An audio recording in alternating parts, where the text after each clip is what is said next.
atin, kundi para din sa ating mga magulang, mga guro, at lahat ng mga tumulong sa atin. Nais ko po salamatan ng ating mga guro na walang samang bumabay at nagturo sa atin ng mga aral na ating magagamit sa pagkalampay sa buwan. Maraming salamat din sa ating mga magulang na walang samang bumabay at nagsuporta sa lahat ng mga hamon at buhay. Ang pagdating po sa ito ay hindi lamang pagdating po sa isang luto, kundi simula rin ang pagbabang kabataan.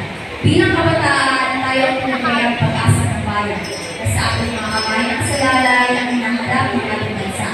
Sa bawat maliliit na ang ating gagawin, sa pagiging mabuting mamayan, pagiging mga tao at pagtutulungan. Magiging kasama tayo sa pagbuo ng isang bagong Pilipinas. Bilang kabataan,